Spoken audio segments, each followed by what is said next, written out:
Pessoal, boa tarde, então, estamos em gravação. A gente reinicia nossa semana na botânica aquática, né?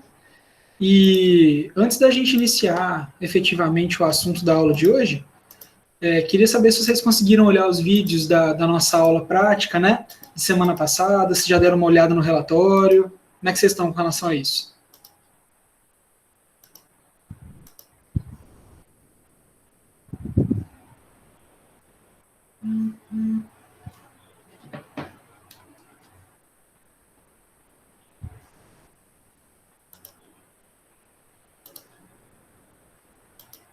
Ninguém assistiu os vídeos ainda? Ninguém acessou o relatório?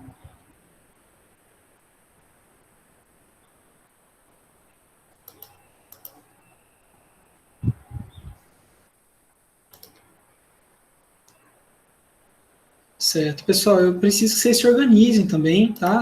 É bastante coisa, mas nós temos um trabalho a cada 15 dias, então se organizem para fazer, tá? Vocês têm auxílio da monitora, né? Vocês podem procurar a Natália para isso. Então, acho que é importante que vocês acessem, né? E deem uma olhada no conteúdo, para que vocês possam, inclusive, tirar dúvida com a Natália, né? A Natália tem comentado que vocês têm procurado bastante pouco a monitoria, então ela está sempre disponível para vocês na segunda-feira, na sexta-feira. Então aproveitem disso também, mas aproveitem da forma correta, tá, pessoal? Quero reforçar mais uma vez que o trabalho da monitora é auxiliar vocês nas questões didáticas dos trabalhos, tá? Nas questões teóricas, tirar dúvida. Não envolve a questão logística do trabalho, de arrumar grupo, de arrumar tema, isso aí tudo é por conta de vocês, tá?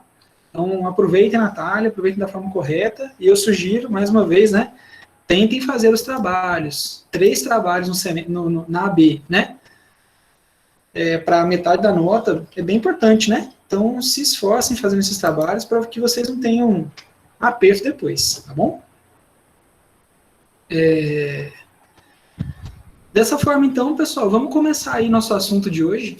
E hoje a gente fala da divisão ocrófita, é um nome meio estranho, né? E vocês já vão notar o seguinte, gente. Dentro desse grupo que a gente chama de algas, né? Desse grupo que a gente já comentou que não é um grupo taxonômico, não é um grupo ecológico, muitas vezes a gente vai ter várias denominações. E divisão ocrófita em si é uma delas, porque vai ser um nome utilizado por quem é, vamos dizer assim, algólogo, né? Porque muitas vezes as algas são classificadas naquele reino que a gente chamava antigamente de reino protista. Lembram que lá nas ciências, na biologia, a gente aprende que existem 5 reinos, né? Reino Monera, reino protista, reino fungi, reino planta e reino animalia. Lembram disso? Das aulas de biologia do ensino médio? Só que esse reino protista, ele é um reino meio esquisito, porque ele reúne muitos organismos, né, que não estão na mesma linhagem evolutiva.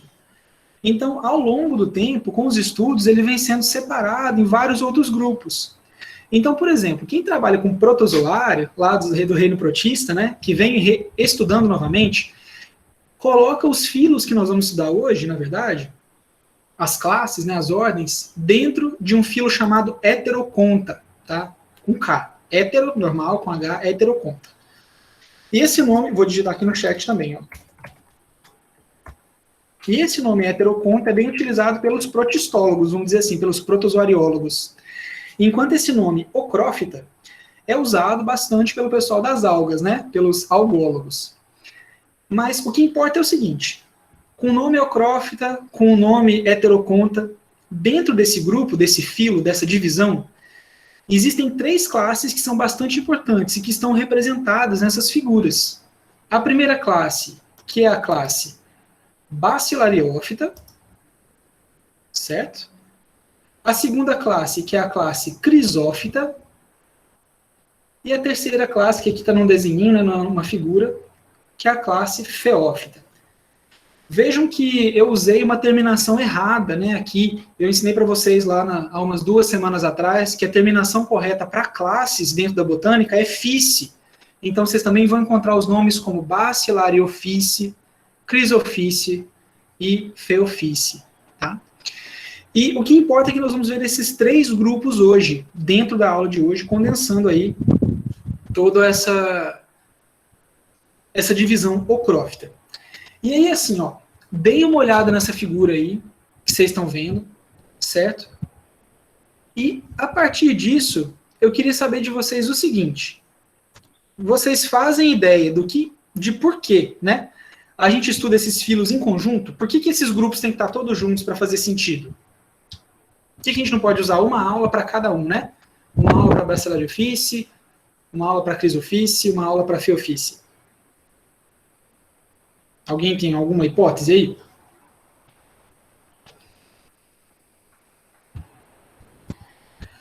Um completa o outro, Josiane? Em que sentido seria esse completar?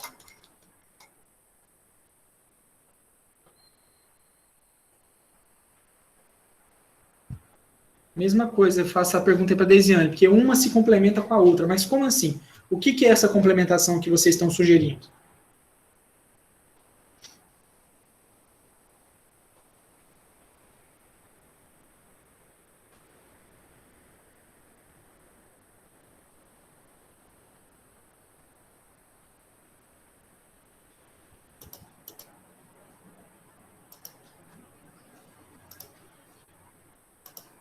Ajudem aí, pessoal, as amigas de vocês.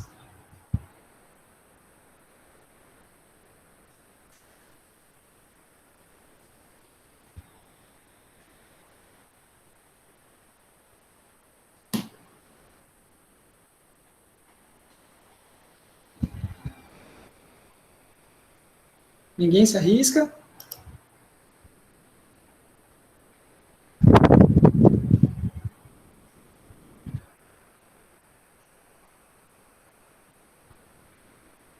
É exatamente essa pergunta que está no slide. Por que a gente estuda esses 3 grupos em conjunto? Por que a gente não...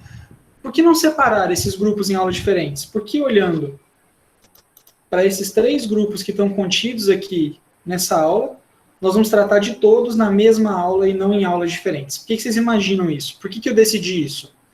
Porque eu sou doido? Porque eu quero dar bastante conteúdo numa aula só? Porque eu não tenho dó de vocês? Por que será que eu tomei essa decisão de falar dos 3 grupos em apenas uma aula?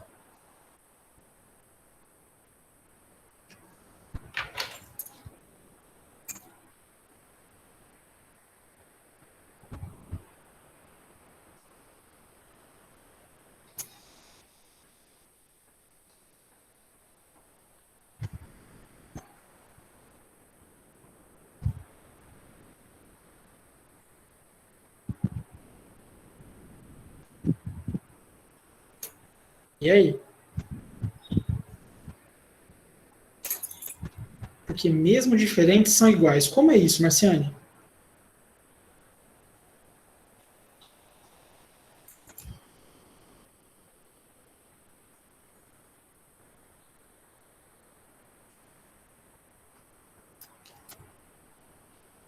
Uma evolução do outro. Gente, não, ó, aqui nós vamos parar e fazer uma caveira aqui. Nunca mais nós vamos falar que um grupo é a evolução do outro, certo?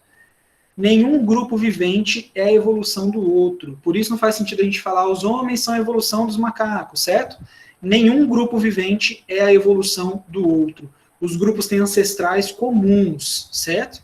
São aparentados via ancestralidade comum. Não nesse sentido, um grupo que está vivo originou o outro diretamente. Eles se separaram em algum momento da evolução, certo?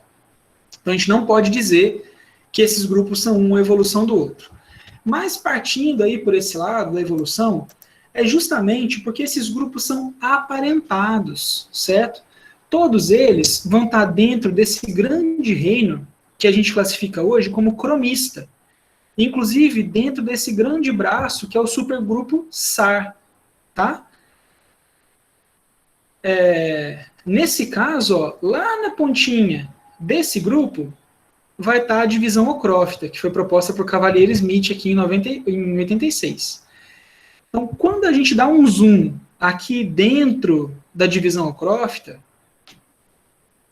a gente pode ver que todos os grupos que nós vamos trabalhar hoje são aparentados. Então, ó, quem está aqui, ó, Bacillariophyce, Crisophyce e Pheophyce. Então, todos eles têm um mesmo ancestral comum, tá? Todos esses grupos são filogeneticamente, evolutivamente aparentados. Têm características em comum e outras características que os diferenciam. Então, essas características em comum vão ajudar a juntar todos esses grupos aqui dentro dessa divisão ocrófita, certo? Então, Bacillariophyce, Chrysophyce e Phaeophyce são aparentados, têm a mesma raiz evolutiva. Um grupo evoluiu do outro? Não, porque todos existem atualmente. Então, a gente não pode dizer que um grupo evoluiu do outro, mas todos têm ancestrais comuns.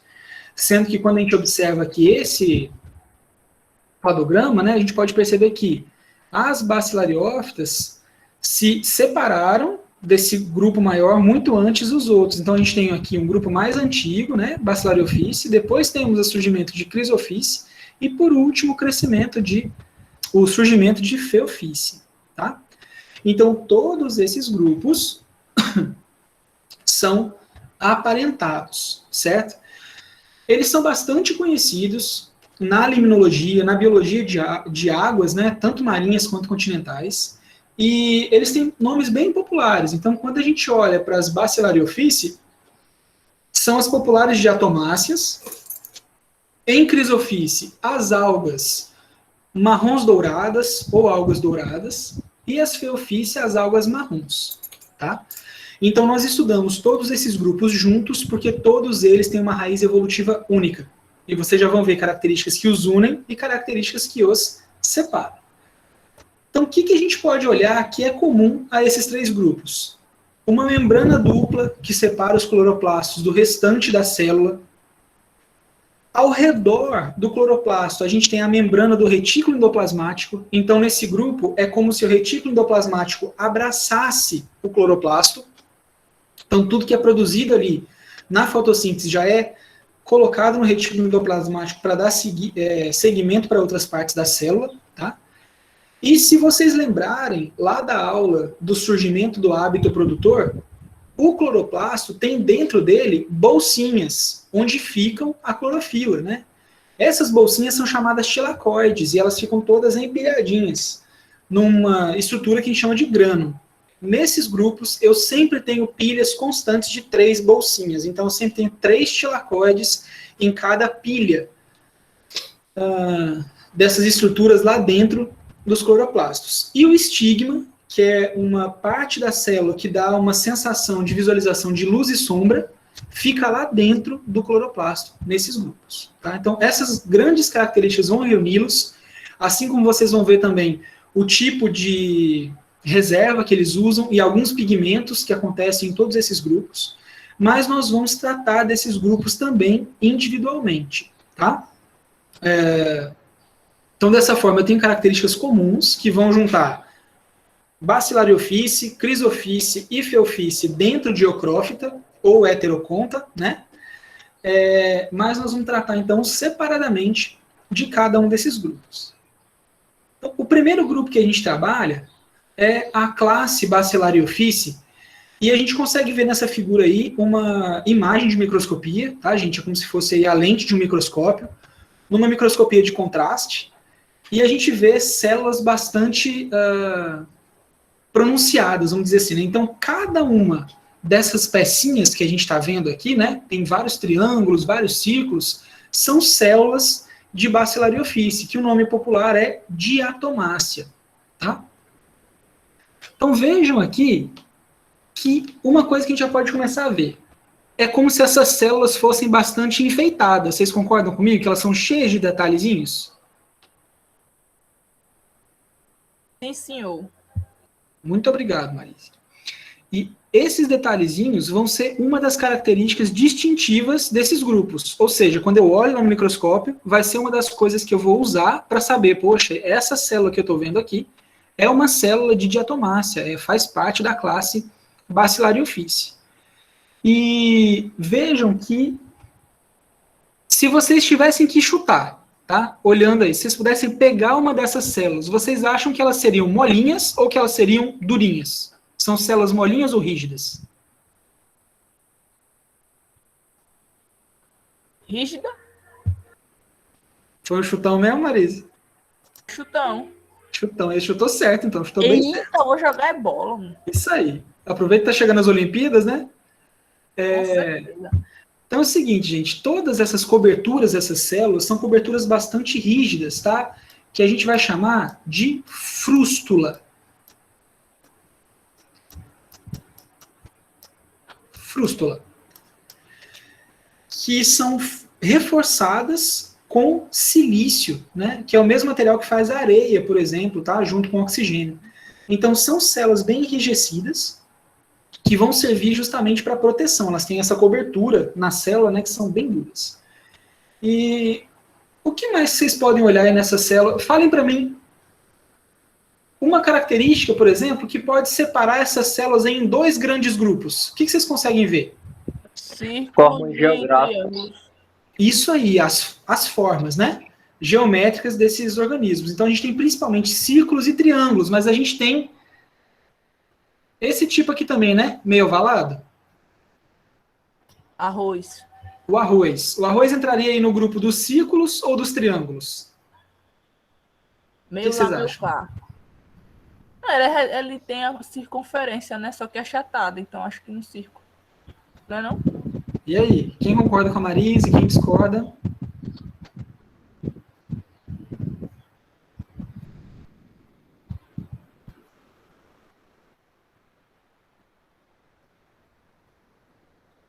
E Marise, ninguém deu bola pra você, não. Ninguém me dá valor. Ninguém. Nem pra mim. Com a Marise. Nem pra dizer Eu também acho que parece mais com círculo. Do que Beleza, com a gente triângulo. tende. Obrigada. A gente tende. Pode falar, Marise. Não, eu tô agradecendo pela ajuda. A gente tende realmente a colocar aí o arroz, né? Vamos dizer assim, essa forma mais oval, no grupo dos ciclos. Mas o que acontece? Aqui a gente tem que observar uma coisa que a gente chama de simetria. Então, o que a gente quer dizer, gente, quando a gente fala que uma coisa é simétrica? Tem forma. Que tem forma? Qualquer coisa que tem forma é simétrica? Não, é que é certinho. O que é ser certinho? Tá alinhado. Uma coisa alinhada. Uma coisa direitinha. O mesmo tamanho de lá, o tamanho de cá. Ah, olha aí, agora tá Entendeu? começando a melhorar, né? É uma coisa que tá certinha, alinhadinho, o mesmo tamanho de lá é o mesmo tamanho de cá. Então, quando a gente fala de simetria, a gente está falando de espelhamento, né? Quando uma parte é igual à outra, concordam comigo? Sim. Não tem aquele tanto de notícia que quase sempre sai todo ano, fulano de tal tem o rosto mais simétrico da televisão.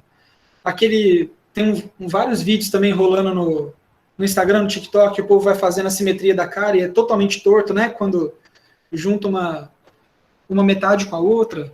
Então, quando a gente diz de simetria, aqui na questão biológica, né?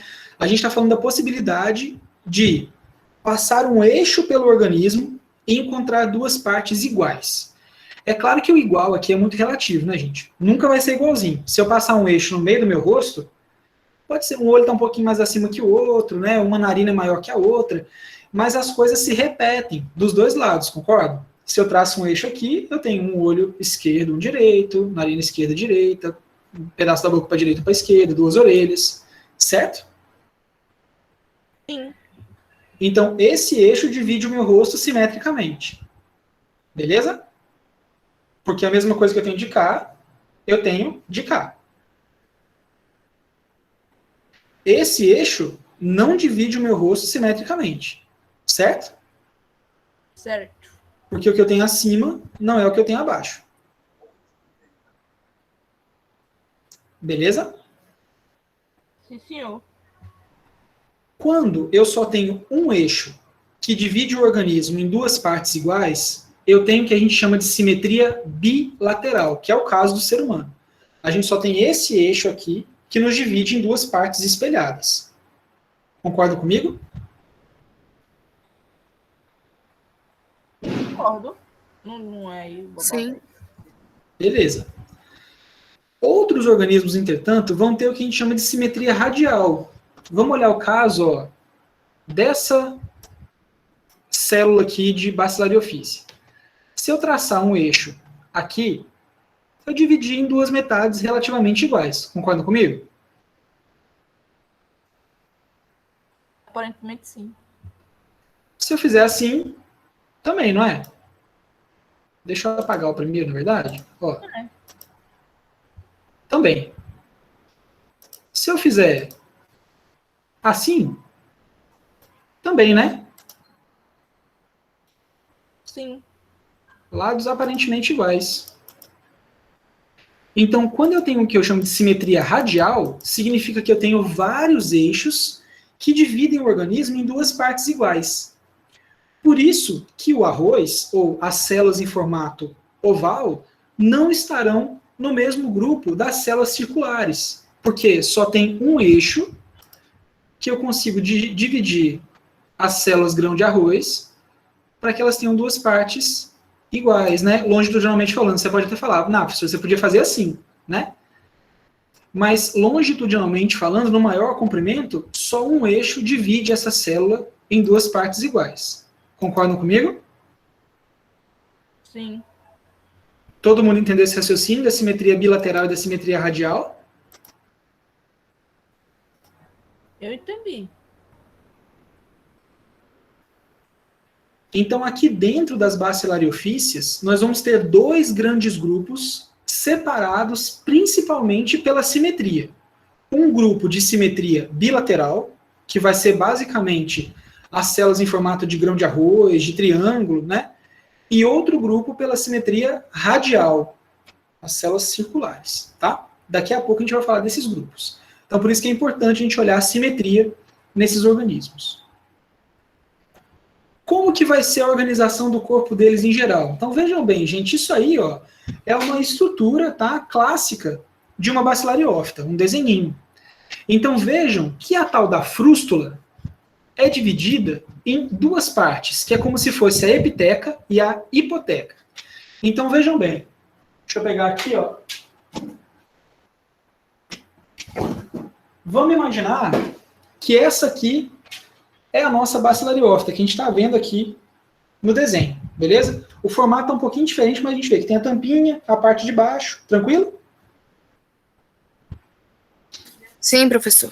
Então, observando todo esse contexto, a gente tem o que eu chamo de frústula, que é o conjunto das duas partes da célula. E eu consigo separar essa frústula em duas partes. A epiteca, que é a caixinha de cima, e a hipoteca, que é a caixinha de baixo. Beleza?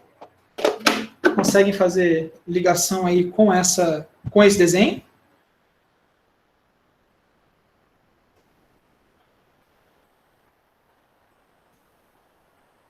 Sim? Não? Foi a pergunta? Se vocês estão entendendo a morfologia da alga aí, ó, porque eu estou usando um exemplo aqui da caixinha, que elas têm cara de caixinha. Certo. Certo? Todas elas, inclusive as que parecem arroz, tá? Pensa numa caixinha em formato de arroz. E o nome dessa caixinha vai ser a frústula, que é essa caixinha que protege a célula da alga.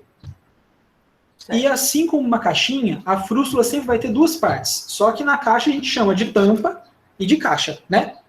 Aqui na frústula a gente vai chamar a parte de cima de epiteca e a parte de baixo de hipoteca. As duas juntas formam o que a gente chama de frústula. Onde o organismo está? Aqui dentro. Esse é o organismo mesmo, né? A caixinha é a alga, tá? Certo. E cada uma dessas partes da frústula, cada uma das metades, a epiteca e a hipoteca, pode ser chamado de válvula, que é o que a gente está vendo aqui na segunda figura. Tranquilo? Ó. Uhum. Tudo bem? Todo mundo? Professor, Oi. isso daí é meio parecido com a Ballplan. Isso, a gente está falando do Ballplan das diatomáceas, certo? Do plano geral do corpo desses organismos. Sempre vão ser compostos por duas válvulas, uma encaixada dentro da outra. E o conjunto dessas válvulas se chama frústula, beleza? Beleza. Só que aqui ele pode ser mais arredondado, como a gente viu, com simetria bilateral, radial, ou mais alongado com simetria bilateral. Tudo bem? Tudo.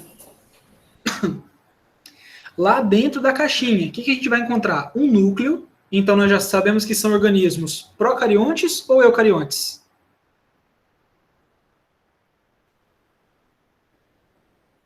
Eu esqueci o da caixa. Eucariontes. Eucariontes. Quem esqueceu da caixinha, esqueceu o que aí? Não, foi porque eu confundo o eucariontes com o procarionte. Porque o eucarionte é o que tem a caixinha lá. E o Que tem um outro é núcleo. organizado. E o outro Isso. É só a gente lembrar que é o seguinte, ó. Carion é núcleo da palavra, certo?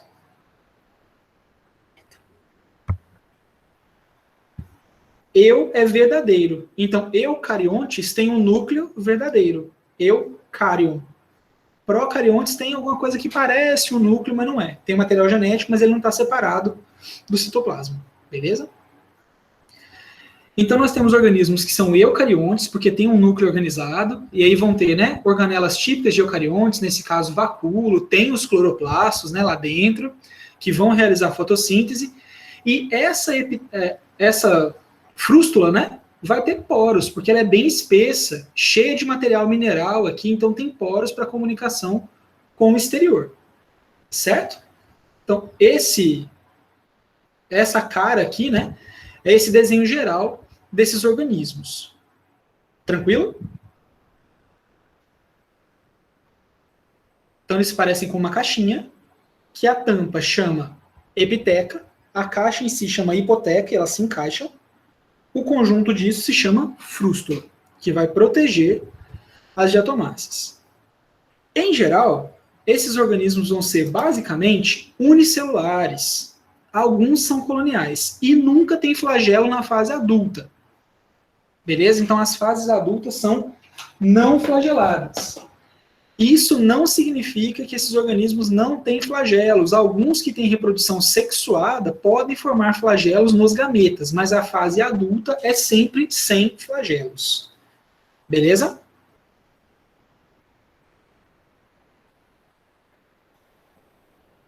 As colônias, em geral, vão ser na forma de filamento. O que significa isso, gente? Se eu falo que uma colônia é filamentosa, qual que é o formato que ela vai ter?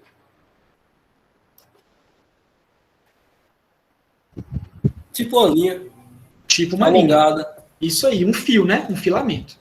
Então, ou eu tenho organismos unicelulares ou coloniais, em geral, filamentosos, tá? Sempre sem flagelos na fase adulta. Quando a gente volta aqui no desenho do formato do corpo desses organismos, né? Não tem flagelo em lugar nenhum. A gente não consegue ver nenhum rabinho, igual a gente via, por exemplo, nos dinoflagelados, né? Que tinham dois rabinhos, um longitudinal e o outro transversal, tá? Além dessas características, outras coisas que a gente pode observar. Elas têm organelas de eucariotos fotossintetizantes, né? As bacilariofícias são eucarióticas, são fotossintetizantes. Então, elas vão ter os famosos cloroplastos. Dentro desses cloroplastos, a gente vai ter clorofilas A e C e uma cor bastante importante, que é esse marrom, que é gerado por esse carotenoide chamado fucoxantina, certo? Esse pigmento vai ser um dos pigmentos que vão unir os três grupos da divisão ocrófita. Tanto bacilariofícia, quanto crisofícia, quanto feofícia vão apresentar fucoxantina dentro dos seus cloroplastos. E muitas vezes essa fucoxantina vai obscurecer a cor verde. Se a gente voltar lá no slide inicial da aula, tá vendo como eles têm uma corzinha amarronzada ou amarelada? Tudo isso quem dá é a fucoxantina. Claro que muda de grupo para grupo, né? Alguns são mais amarronzados, outros são amarelos esverdeados, mas nenhum é verde-verde. Até essa laminária que está aqui está representada com uma cor meio estranha. A gente vai ver a laminária real oficial aí para frente, vocês vão ver que ela é muito mais amarronzada do que verde, tá? E quem camufla esse verde é justamente a fucoxantina, que vai dar essa cor marrom dourada para esses organismos. Então, quando a gente olha no microscópio, né, que a gente vê um organismo mais amarronzado, um pouco dourado, a gente pode tender a pensar que eles são da classe Bacillariophyceae. A parede celular vai ser composta por sílica e pectina, formando a frústula, né, as tecas, as valvas. Então, vou ter deposição ali de sílica e de pectina reforçando essa estrutura. São paredes rígidas que vão formar a epiteca e a hipoteca, que são as partes da caixinha que se encaixam. Beleza?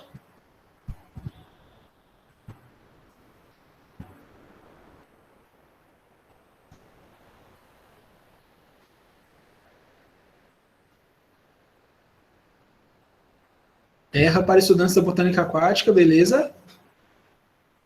Beleza. Certo. Eu falei para vocês que além dos, se a gente olha aqui no desenho, né? Além dos cloroplastos, a outra organela que está representada são os vacúolos, né? Esses vacúolos são importantes justamente porque eles vão ser responsáveis pela reserva, tanto de carboidratos quanto de gorduras, e esses carboidratos vão estar principalmente nessa forma aqui, ó, dessa substância que nós chamamos de crisolaminarina, tá? Então, a crisolaminarina é a reserva de carboidratos das Bacillariophyceae. E esses vacúolos também vão acumular óleos, tá? Alguns tipos de óleo. Isso faz a gente pensar em duas coisas na prática. Gente, primeira coisa, essas algas podem ter aplicação comercial quando a gente pensa em biodiesel, elas acumulam óleo. E segundo, vamos pensar na ecologia aí, ó.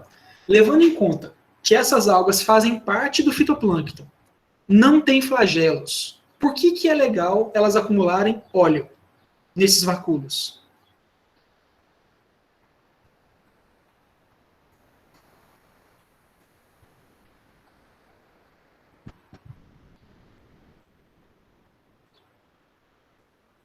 Enquanto vocês pensam, eu vou buscar um negocinho ali e já volto. Espera aí.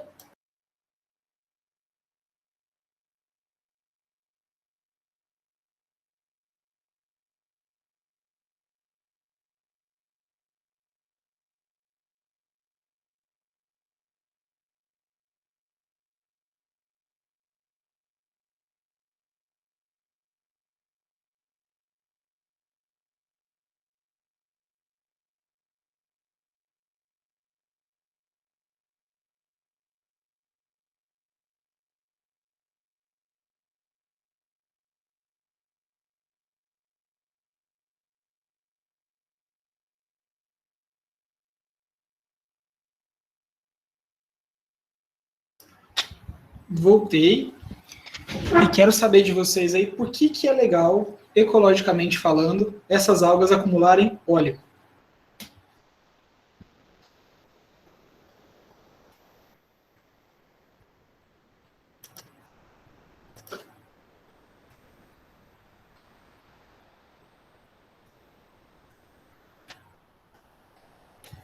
Bora lá. Eu falei para vocês que elas são planctônicas. Então vamos imaginar que aqui a gente tem um lago. Beleza? Onde elas estariam ocorrendo nesse lago? Onde o plâncton ocorre principalmente? Aqui, aqui, aqui.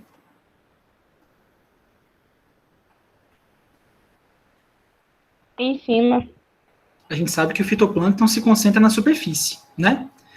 Agora, a gente acabou de falar que a parede celular dessas algas é cheia de sílica, né? Cheia de substâncias rígidas, parecendo uma pequena pedrinha. Se eu jogasse uma pedrinha aqui dentro dessa água, onde ela ia ficar? Aqui? Aqui ou aqui? No fundo, Baixo. No fundo, né? A gente tem a gravidade, que vai tender a puxar as coisas mais densas que a água para o fundo.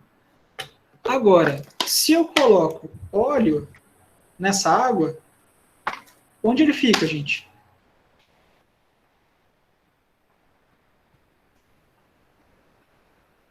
A superfície. Na superfície.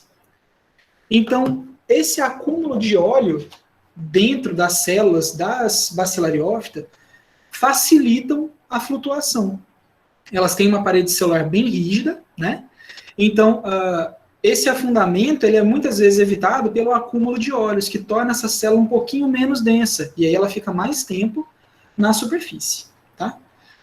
Agora, além disso tudo, vocês podem falar, tá bom, professor, nossa, que interessante, super bonito isso aí, né? Várias coisas, mas para que isso tem que estar no meu conteúdo de engenharia de pesca? Então, primeira coisa, gente, pode parecer que não, mas essa classe especificamente é altamente responsável pela produtividade primária mundial. Então, cerca de 22%, 25% de toda a energia que a gente fixa vem das Bacillariophyta, principalmente nas regiões marinhas, ou Bacillariophyce, né? Aqui a gente tem um exemplo, que é o exemplo navícola, é um gênero de Bacillariophyce, né? Essa célula aí, gente, tem simetria bilateral ou radial?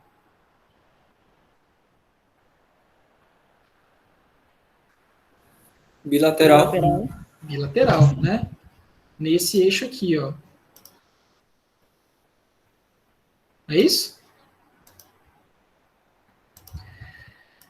Então, essas células vão ser responsáveis por cerca de 25% da produtividade mundial. Aqui é bem interessante, porque dá para ver claramente, né, as ranhuras aí na frústula e os cloroplastos, ó, estão vendo? Essas estruturas alongadas aqui são os cloroplastos, que a gente esperaria ver verde, mas são amarelados, devido à presença da fucoxantina. E de todos os hábitats que essas algas podem habitar, né, a maior parte delas está principalmente distribuída no plâncton, ou seja, é uma alga de natureza fitoplânctônica. Então, grande parte da energia, da matéria que os organismos aquáticos vão consumir, aqueles de vida livre, vão vir dessas algas, principalmente se eu estou falando de ambiente marinho, tá? Então, as Bacillariophyces são um componente super importante do fitoplâncton marinho. Isso se torna mais importante ainda para a cadeia produtiva, porque elas são responsáveis por grande parte da produtividade primária. Então faz sentido a gente entender um pouquinho de Bacillariophyce, porque elas sustentam grande parte das cadeias alimentares que vão gerar aquilo que a gente vai usar como alimentação, por exemplo, ou estruturar melhor os ecossistemas aquáticos, que a gente vai pensar em proteger, em conservar. Tudo bem?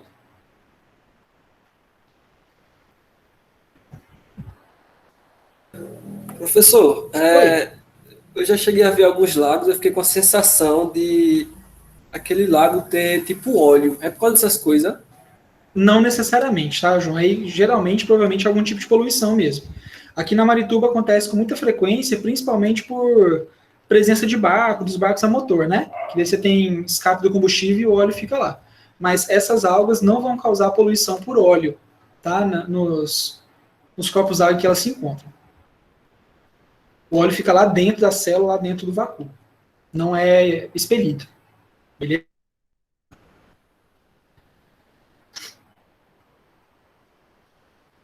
Até aqui tudo bem, pessoal? Com as Bacillariophyce?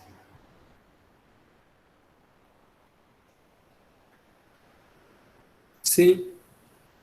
Massa. Esses organismos, apesar de pequenininhos, gente, são bastante antigos, tá? A gente tem os registros dos primeiros fósseis de Bacillariophyce há cerca de 250 milhões de anos atrás. Então são bem antigas, conviveram, entre aspas, aí, com os dinossauros, né? Apesar de estarem lá no mar, mas conviveram com os dinossauros em questão de tempo.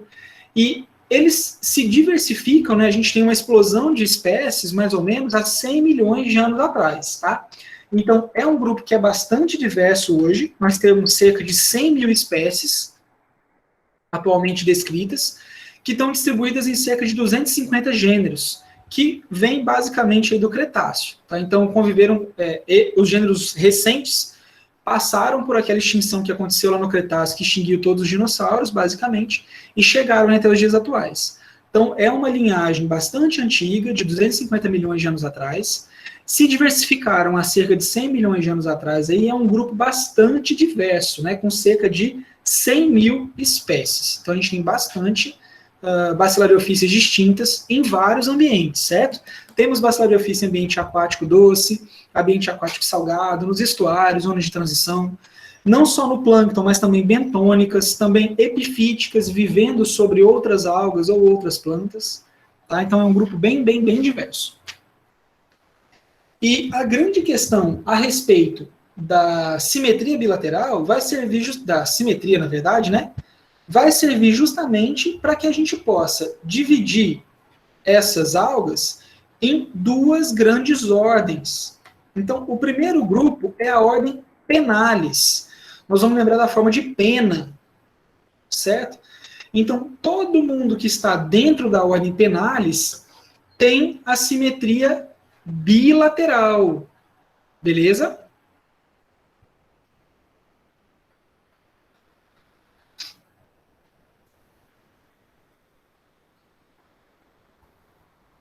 Beleza?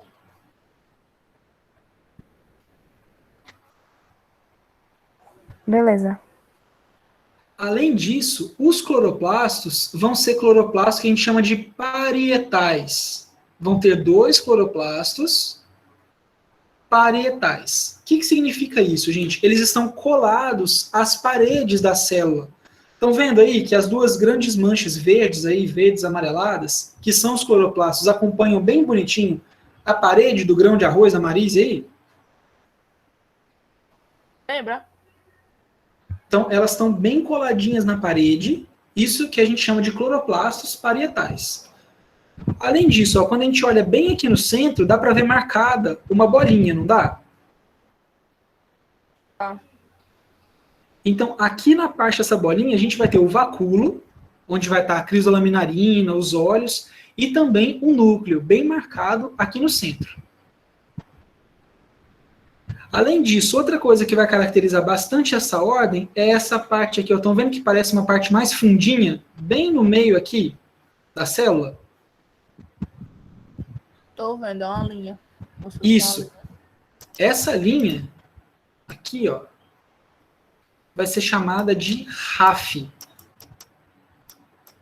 E essa RAF é um sulco que não tem deposição de sílica, né, que inclusive vai permitir uma certa mobilidade aí nas metades da célula.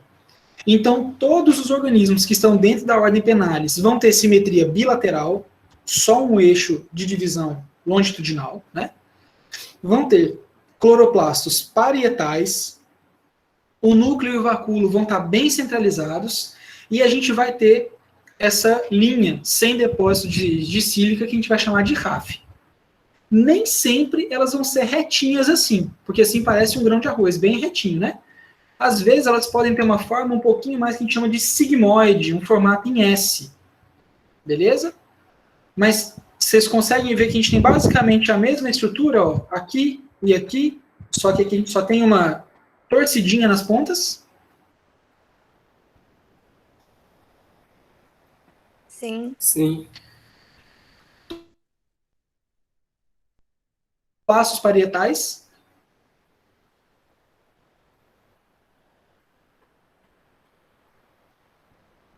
Como foi aí?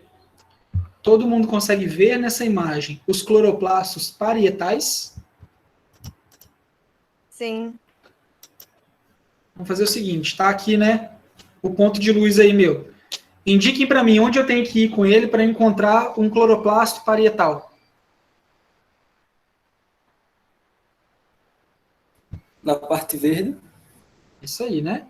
Essa linha toda aqui, aderida à parede, é o cloroplasto, e justamente por isso o cloroplasto parietal, parietal de parede, aderido à parede. Todo mundo consegue ver nessa imagem a RAF? Sim. Sim. Esse sulco, né? Bem aqui no centro da célula. E dá para ver bem claramente também a região aqui onde a gente tem o vacúolo e o núcleo, essa região central. Tranquilos?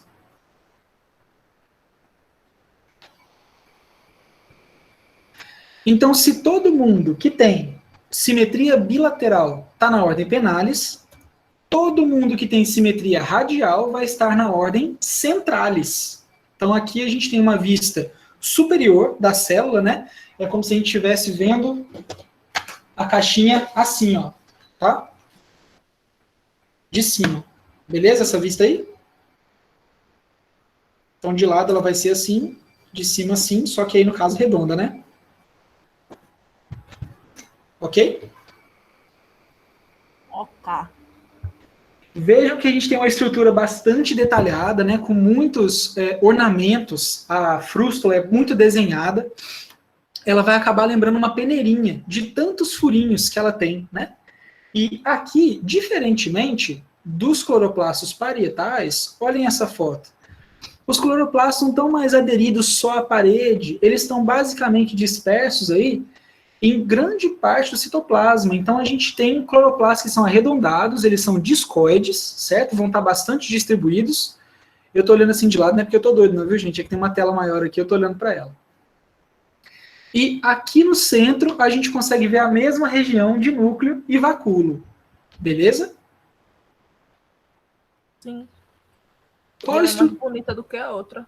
Você achou mais bonita, Marisa? Acho que pode Achei. ser a foto. Não tem foto que você saia mais bonita que outras? Né? Pode Elas ser. também. Me lembrou uma Vitória Regi, grandona. Ah, lembra, né? Lembra mesmo. Mas a gente vai ver mais algumas fotos aqui. Vamos ver se as outras te convencem. Das estruturas que eu mostrei para vocês na ordem penalis, gente, qual que não está aqui na ordem centralis? Aquela linha azul. Isso, a RAF. Então, os organismos na ordem centralis nunca possuem RAF. A gente olha na ordem penalis, vai ver direto essa RAF, essa linha, né? Bem marcada. Na ordem centralis, eu não vou encontrar a RAF. Tranquilo? Tranquilo. Beleza. Então, esses organismos vão acontecer isoladamente. Vocês estão vendo que a maior parte das fotos que eu mostrei para vocês aqui são organismos unicelulares, né? Então, independentes, uma célula só, pouca formação de colônia. Mas quando eles formam colônias, olha que legal, eles vão ter formação aí de como se fossem chicletes de polissacarídeos, um tanto de açúcar, e vão ficar grudadinhos pelo ápice, ó. Então, todo mundo aqui, ó, coladinho pelo ápice, formando colônias maiores até. Então, aqui é como se eu tivesse uma pontinha de caixa com a outra, e nessa pontinha a aplicação de uma colinha, né, que vai ajudar essas células a ficarem juntas, ó. Parece um tanto de moedinha junto, mas na verdade aqui são diversas células coladinhas aí pelas pontinhas através dessa aplicação de colinha, tá? Então é uma das formas de formação de colônia, e existem outras que são naturalmente coloniais, filamentosas mesmo, sem a necessidade dessa cola. Uma célula já está ali justaposta à outra. Quando a gente pensa economicamente falando, além, né, de toda essa importância dessas algas para a produção primária, elas também vão ser super importantes formando um tipo de rocha, tá, que é supervisada economicamente. Isso ao longo de milhares de anos. Então a gente tem uma rocha que é chamada de diatomito, vem do próprio nome dessas algas, né, diatomácea, que é formada como? Quando esses organismos morrem, eles deixam de ter o conteúdo celular interno, né, e aí vai sobrar só essa parede de sílica, e aí eles vão afundar. Beleza? Porque aí, né, não tem mais nada para manter na superfície, eles vão afundar. Quando eu tenho um acúmulo muito grande das frústulas lá no fundo, e isso é pressionado ao longo do tempo geológico todo, né, eu vou ter a formação de rocha, uma rocha sedimentar, chamada diatomito. E essa rocha aqui é super importante industrialmente falando. Então, como ela é muito porosa, ela vai servir para filtros de alta precisão, ela serve como isolante térmico, serve como isolante acústico, serve como é aplicada em inseticidas, em corantes, em vernizes, em solventes, uma série de aplicações industriais, e aqui no Brasil, as principais reservas estão aqui no Nordeste, tá? Então a gente tem vários locais no Nordeste de extração de diatomito, que é obtido a partir de um depósito aí de milênios das frústulas das diatomáceas. Agora vamos pensar um pouquinho sobre isso, gente. Sabendo que as algas que formaram o diatomito viveram há muitos anos atrás, né? Se eu chego numa área e encontro diatomito, como será que eu posso pressupor que era o ambiente dessa área há milhões de anos atrás? Que tipo de ambiente eu tinha lá?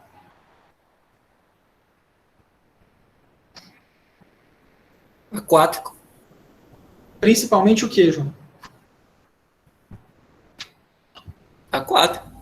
Mas uma especificidade do aquático. Água. Qual água? Doce ou salgada? Acho que salgada. Por quê, Marisa? Porque a gente tem mais água salgada do que doce. Não, tá jogando bola mesmo. Porque no mar a gente tem maior quantidade de diatomáceas do que nos rios. A grande parte dos grupos de diatomácea acontece nos ambientes marinhos.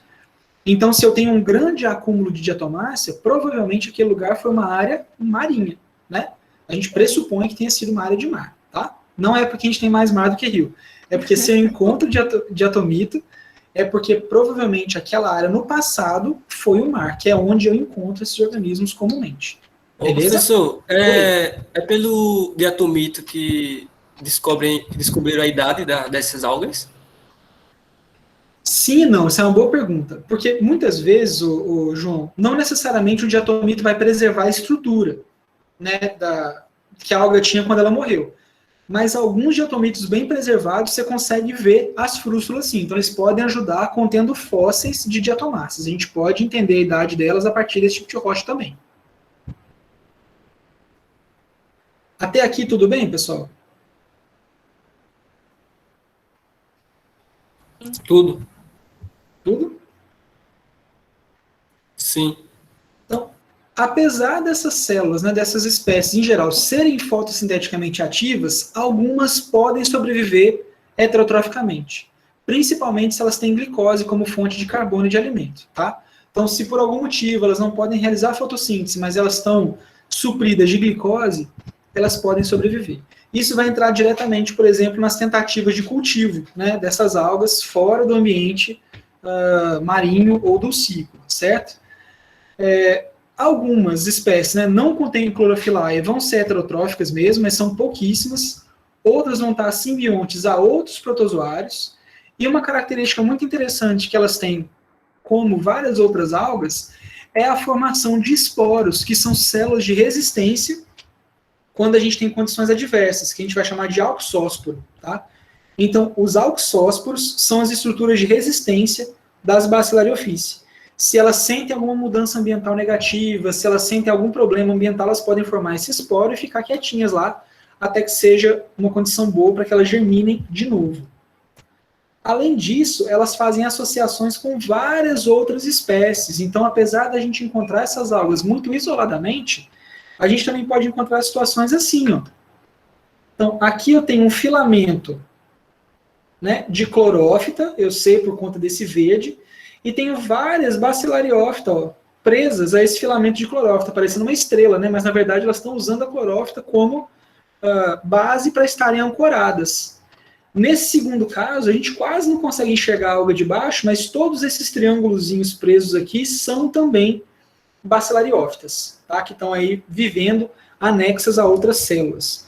Então, não necessariamente elas causam prejuízo, tá? Não usam nenhum tipo de substância dessas células, não são parasitas, mas podem viver sobre elas. Quase como se fosse uma árvore com as orquídeas e as bromélias em cima, né? Eu tenho uma alga maior aqui, com associação com alguinhas menores.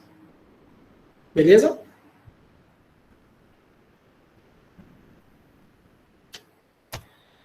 Partes tensas. Essas algas, né, algumas espécies, também podem causar florações tóxicas. Quem que consegue me recordar aí? O que é uma floração de algas, gente? Nós vimos aula passada. É a alga dando flor?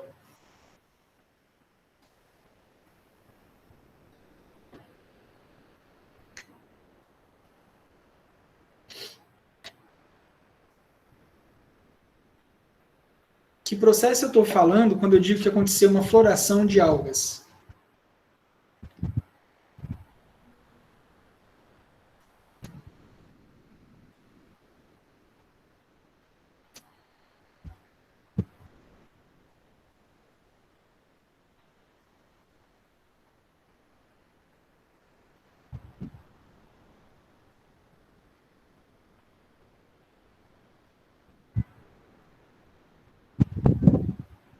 Me ajudem aí, pô.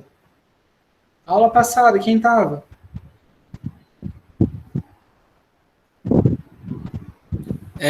Quando dá aquele boom Isso, um boom de quê, João?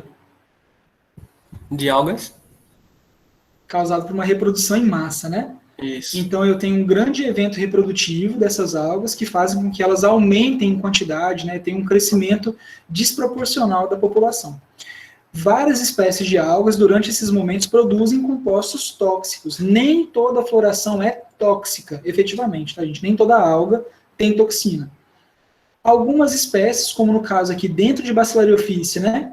Essa espécie, a Pseudonite australis, pode produzir toxinas, e no caso dela é o ácido domóico, que vai causar essa doença aí, que é o envenenamento amnésico de crustáceos, de moluscos, né? Shellfish, os mexilhões, que podem absorver essas toxinas e acabar intoxicando humanos pela grande presença dessas algas, como são filtradores, né? Aquele mesmo caminho que a gente falou na aula passada, da cascata aí, da bioacumulação e da biomagnificação. Então, não são muitas espécies, outros grupos são muito mais importantes para as florações tóxicas, né, como é o caso de cianobactéria, de nófita, mas as bacilariophyces também têm representantes que podem causar esse tipo de situação. Tá?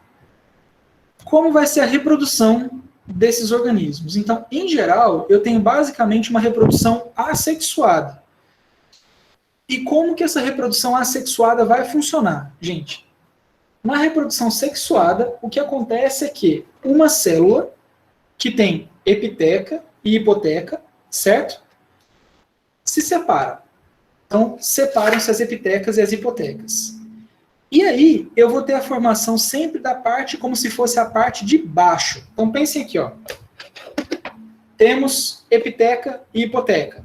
Momento de reprodução assexuada. Beleza, separou. Essa epiteca vai formar outra hipoteca. Normal. A parte que era a hipoteca, deixa eu tirar aqui essa última cair. A parte que era a hipoteca passa a ser a epiteca. E aí eu vou ter uma parte menor para encaixar aqui. Conseguem ligar o que eu estou falando ao desenho que está aí no slide?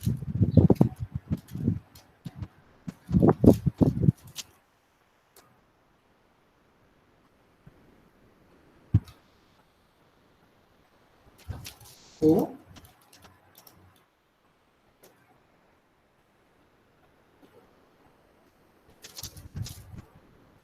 Pessoal?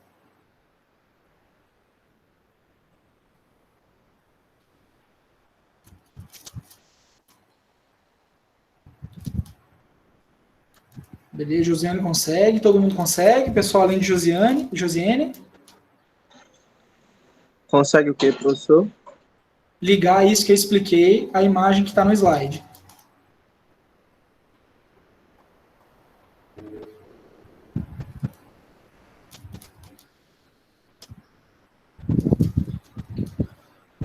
Ó, na célula eu tenho epiteca e hipoteca. Quando eu tenho reprodução assexuada, essas partes se separam. Então, aqui eu tenho a epiteca e aqui eu tenho a hipoteca, certo? Certo. Cada uma dessas metades vai formar um novo indivíduo. E elas sempre vão ser a epiteca do novo indivíduo. Então, o que era a epiteca lá no indivíduo inicial? Continua sendo epiteca, formando uma nova hipoteca. E o que era hipoteca vai se tornar a nova epiteca, formando mais uma vez uma nova hipoteca. Beleza?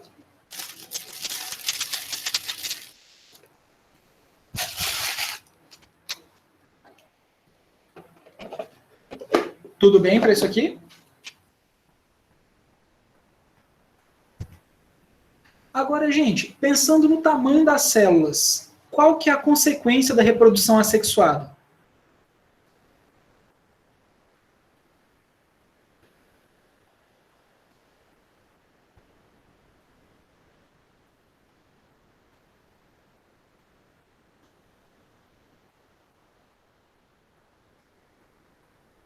O que tem de acontecer com o tamanho das células na população quando eu tenho só reprodução assexuada?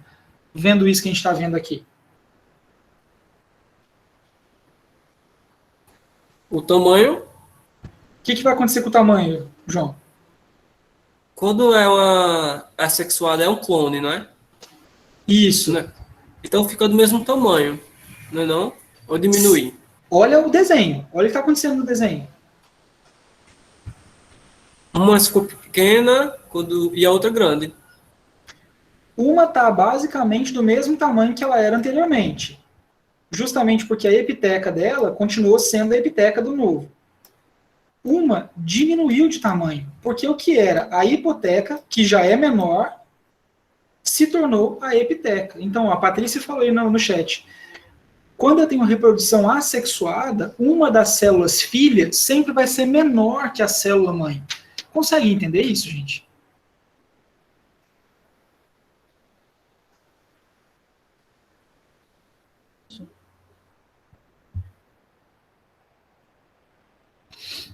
Sim? Não? Se não, não tem problema. Eu explico de novo.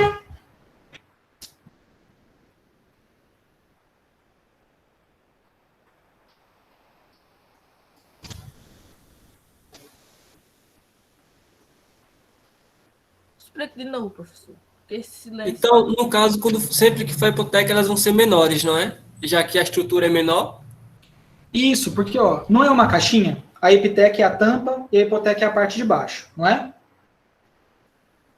Sim. Pense aí numa caixa qualquer. Pera aí, deixa eu ver se eu arrumo um trem aqui para explicar para vocês. Espera aí.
Bora. Temos aqui nossa fabulosa diatomácea, certo? Todo mundo aqui comigo? Sim. Então, temos a frústula, formada por duas valvas, a epiteca e a hipoteca. Na reprodução assexuada, essas partes vão se separar. E cada uma delas vai formar uma nova célula. Tá? Então, de um indivíduo, reprodução assexuada, eu vou formar duas células. Então, vamos avaliar aí o que vai acontecer com a epiteca. Sempre essas duas novas partes vão se tornar epitecas. Então, nós temos que fazer de novo a parte de baixo. Mesmo a parte que era a hipoteca da nossa alga antes, passa a ser uma epiteca depois da reprodução assexuada. Então, basicamente, a célula, a meia célula que já era a epiteca, continua sendo epiteca e forma a hipoteca, ficando basicamente do mesmo tamanho que ela era antes da divisão. Beleza?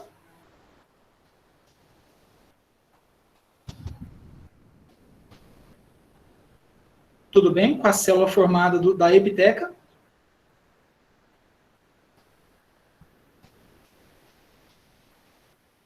Sim. Agora, a célula que antes era a epiteca, a meia célula, né? A hipoteca, desculpa, passa a ser a epiteca. E vai formar uma nova hipoteca. Com uma célula que agora é menor que a anterior. Certo?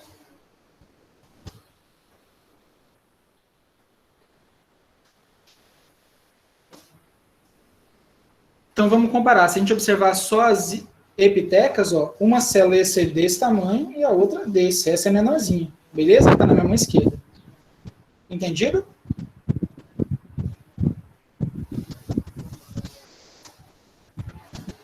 Se eu tenho uma nova reprodução assexuada, essa célula vai se separar de novo, essa vai formar uma nova hipoteca, e essa que era a hipoteca antes se torna a epiteca, precisando de uma hipoteca menor.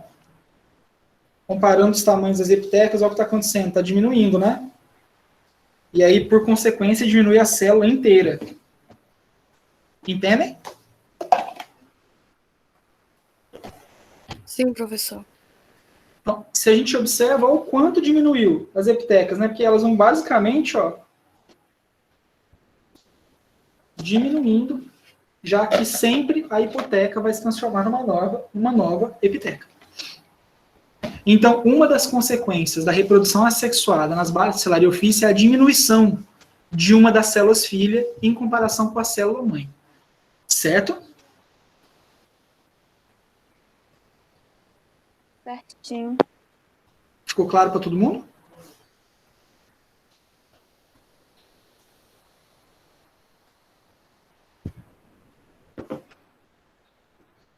Beleza.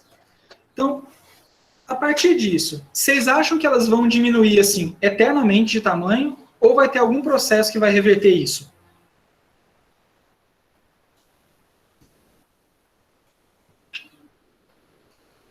Que tem algum processo. E qual processo? Aí o senhor me pegou, mesmo não sei não. O que vocês acham?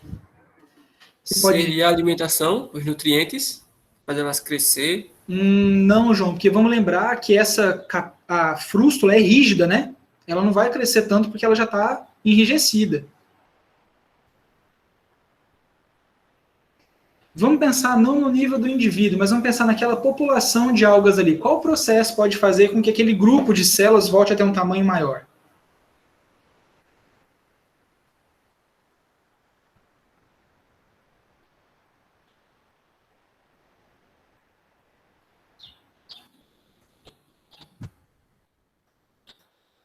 A reprodução sexuada, tá, gente? Deixa eu apagar esse mundo de desenho aqui.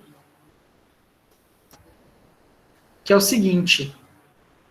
Em geral, as bacilariófitas vão investir bastante na reprodução assexuada porque ela gasta pouca energia, né? É mais fácil se reproduzir assexuadamente. Só que a reprodução assexuada vai causando a diminuição no tamanho. E quando eu tenho uma redução aí, que os novos indivíduos estão entre 30% e 40% do tamanho original, a gente tem um gatilho para ocasião da meiose, que vai formar gametas. Esses gametas vão ser liberados no meio, acontecer a fecundação, formando um zigoto que é do tamanho original daquela espécie. Tá? Porque o tamanho dos organismos também é uma questão genética, né? Então, se eu tenho um zigoto novo, ele vai traduzir para aquele tamanho natural da espécie. E essa célula, logicamente, vai se dividindo de novo, vai diminuindo de tamanho, né? Mas, em geral, o que resolve a questão do tamanho é o processo da meiose, que vai desencadear a reprodução sexuada nesses organismos. Justamente porque essa diminuição do tamanho, apesar de permitir que a população continue se multiplicando, não é tão boa assim em questão de absorção de nutrientes, de se defender de predadores, né? Porque quanto menorzinha a presa é, às vezes mais fácil é dela ser consumida. Então, em geral, essa redução de tamanho é revertida pela reprodução sexuada. Beleza, gente? Beleza. Fez sentido tudo isso aí? Fez. Tá. Temos dúvidas sobre a classe Bacillariophyce?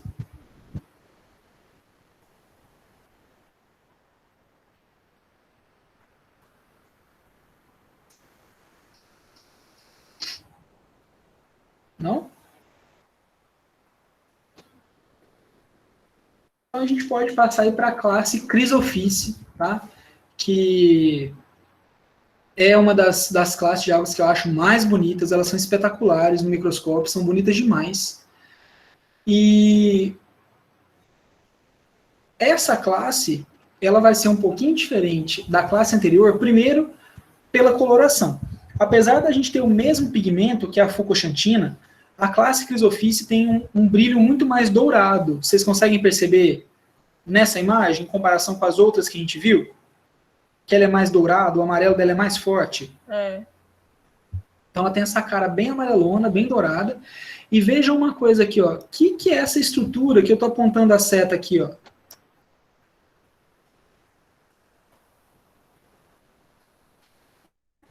que será que é isso?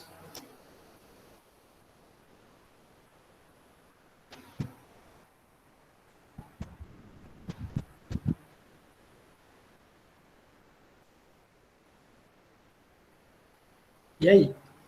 Um dos grupos que a gente viu semana passada tinha uma estrutura assim.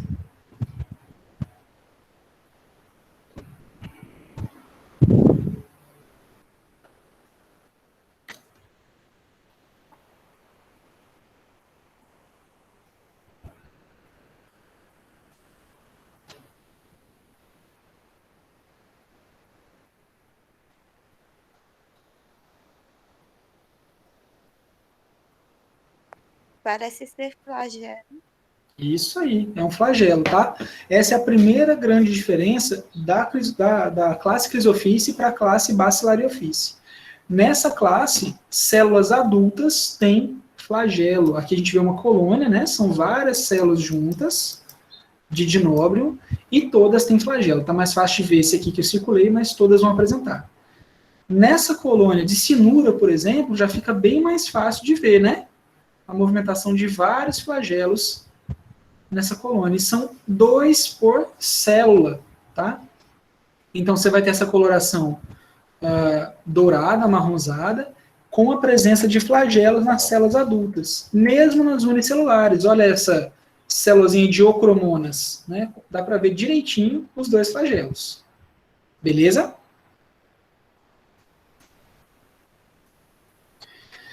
Então, diferenças que a gente anota aqui para as Bacillariophyce. Não tem aquela estrutura de tecas, de valvas, não tem epiteca, hipoteca, não tem parede muito rígida. As células adultas têm flagelo, certo? A gente consegue ver os flagelos. E a gente já consegue ver uma formação maior de colônias, né? Em contrapartida das Bacillariophyce, que são mais isoladas. Então, aqui a gente tem um tipo de colônia, aqui temos outro, e também temos organismos unicelulares, tá? Então, nas Chrysophyce, em português, chamadas de crisófitas, né, a gente vai ter um grande conjunto de organismos unicelulares ou coloniais, tanto faz, com uma certa tendência à formação de colônias. A gente vai ter esses organismos bastante abundantes, tanto em água doce quanto em água salgada, mas principalmente em águas doces, tá? Principalmente em águas claras, de temperatura mais baixa. Então, eu pergunto para vocês, vai ser comum ver esses organismos aqui no Nordeste? Não, porque aqui é quente. Exatamente. A gente tem águas mais quentes, então temos menos gêneros de Chrysophyce nas nossas águas. Não significa que eles não existam, tá? A Natália mesmo já achou no trabalho dela grupos de Chrysophyce, de crisófitas, nas nossas águas, tá? Em lagos que a gente tem bastante nutrientes naturalmente, a gente vai ter cerca de 20% da biomassa do fitoplâncton formada por crisófitas, mas principalmente nas áreas frias, tá? Quando a gente pega lagos eutróficos da Sibéria, né, na Rússia, na parte norte da China, no Canadá, a gente vai ter uma importância muito grande dessas algas compondo o fitoplâncton, fazendo então com que elas sejam importantes produtores primários também, né? Então elas vão fazer parte da produção primária, vão ser importantes nesse sentido e vão contribuir para a produção primária do fitoplâncton de maneira bem expressiva. Tranquilo?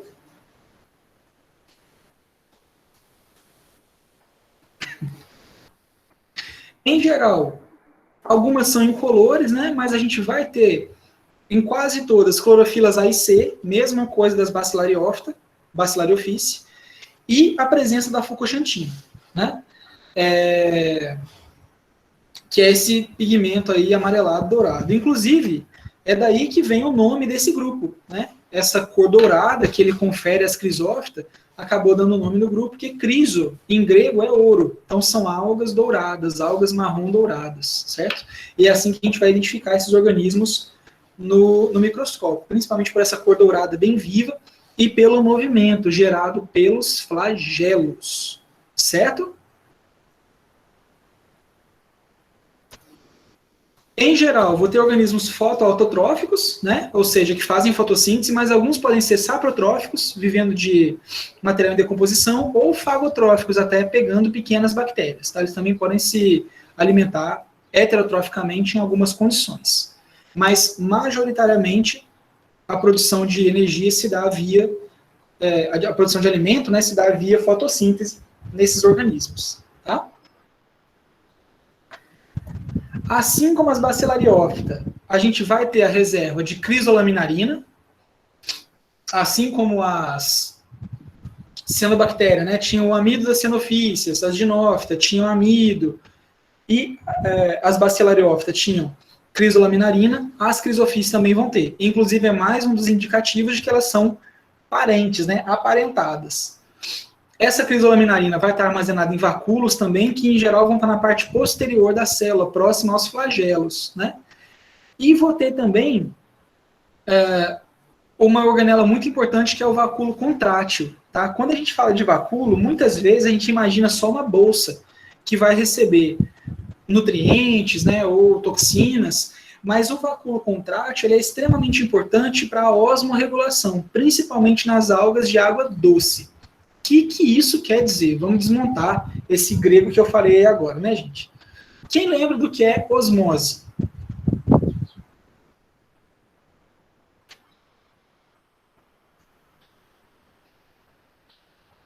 É a divisão da célula? Não? O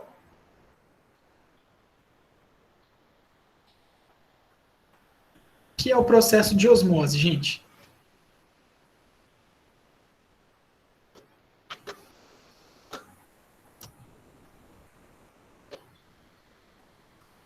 Não é o que tem a ver com a entrada da água na célula, a entrada e a saída? Isso sim, mas isso não é a divisão celular, né? É a saída, né? Então, na verdade, a osmose é o processo que fala da passagem de solvente entre soluções com concentrações diferentes. Como assim, professor? Vamos falar simples. Beleza. A osmose diz que é o seguinte, gente. Quando eu tenho uma solução, ou seja, um sal misturado numa água, né? Um soluto misturado num solvente, o solvente vai tender a se mover sempre de onde está menos concentrado para onde está mais concentrado. A gente vê a osmose muito quando a gente fala de permeabilidade da membrana. Lembra que a gente fala como que a célula deixa entrar e sair água, ou como ela deixa entrar e sair soluto. Em geral, se a célula é hipertônica em relação ao meio, ou seja, se ela tem mais concentração de sais dentro dela do que fora, a água tende a entrar. Se a célula está hipotônica, ou seja, tem menos sais que em relação ao meio, a água tende a sair. Então, para as algas de águas doces, isso é muito complicado, porque elas são hipertônicas em relação ao meio sempre, né? Elas estão cheias de íons, cheias de sais, então elas têm sempre que lidar com a entrada de água pela membrana. E quem vai fazer esse processo é o vacúolo contrátil. É ele que é responsável por acumular essa água que entra e expulsar da célula, para que a célula mantenha o seu equilíbrio homeostático, tá? Então, nas algas de água doce como um todo, a presença desse vacúolo vai ajudar a manter a homeostase da célula, mandando a água que entra para fora, né, mantendo a concentração adequada de sais dentro da célula e evitando aí que a célula, por exemplo, estoure, né, por uma entrada grande de água. A cara geral de uma bacilariófita vai ser essa aí, tá? Essa é a estrutura principal da célula. Então, a gente tem aqui coisas importantes, os dois flagelos, um virado para frente e o outro apontado para trás, tá? Temos aqui um núcleo, né? E aqui o cloroplasto. Dá para a gente ver, ó, olha a membrana do retículo endoplasmático aqui envolvendo esse cloroplasto. Temos aqui o vacúolo de crisolaminarina, tá? E o vacúolo contrátil, que vai ajudar a gente a expulsar aí a água nessas células. Tá? Então, esse formato aqui é como se fosse o formato primordial das crisófitas, mas elas têm muitos formatos diferentes. Então, esse aqui é o formato base, do qual, em geral, todos os outros se divergiram. Tá? Então, o gênero mais antigo, o que a gente imagina que seja mais primitivo que a gente conhece, que é basicamente o gênero Ocromonas, tem essa cara aí. nós temos outros gêneros com outras organizações celulares, tá? E isso a gente pode ver em alguns exemplos, tá? Então a gente tem uma série de organizações diferentes nessas algas. Por exemplo, o gênero Pseudocaphrium, ele tem uma organização que a gente chama de monadoide. Então eu tenho a célula aqui, uma bainha mucilaginosa, né? E tem os dois flagelos. Então essa é uma organização bastante comum para as unicelulares. E eu posso ter a monadoide não sozinha, mas em colônias, como é o caso de Cynura. Então tem unicelular, os dois flagelos, essa estrutura monadoide, organizada em colônias, tá? Sem essa cobertura de mucilagem. Além desse tipo de organização, eu tenho também a possibilidade de haver uma organização ameboide. Aqui, gente, talvez vai ser um dos tipos mais diferentes de células das crisofícies. Primeiro, porque não dá para ver claramente flagelos nessas células, e ela forma o que a gente chama de pseudópodes, que são extensões da membrana plasmática. Então, tudo isso que está compridinho aí, nesse exemplo de rizocrises, não são flagelos, é como se fossem cabelinhos, né, extensões do citoplasma, com a qual ela vai usar para se locomover, como se fosse uma ameba, tá? Numa locomoção mais ameboide. Beleza? Ô, professor, é isso que chama de, tipo, pés falsos, esse pseudópodo? Isso. A gente só não pode chamar de pseudópode, porque os pseudópodes das amebas têm um jeito de formação especial, mas o raciocínio é o mesmo. Tá? Aí aqui nas crisofícies a gente tem que chamar de risópodes mesmo, mas são muito parecidos. Entendi. Tá? Então esse jeito aqui vai ser bem diferentão, mas tem outras formas de organização que também impedem os flagelos, como por exemplo, essa forma de organização capsal, lembra de cápsula, tá? Que vão ser todas as células envoltas numa massa gelatinosa. Vamos ter a forma cocoide, que não tem flagelo e também não é móvel, tá? É uma bolinha mesmo, cocoide, lembra do coco. Vamos ter essa organização chamada de trical, que lembra tricomas, que são os pelos, vamos dizer assim, das plantas, né? Então essa forma mais alongadinha.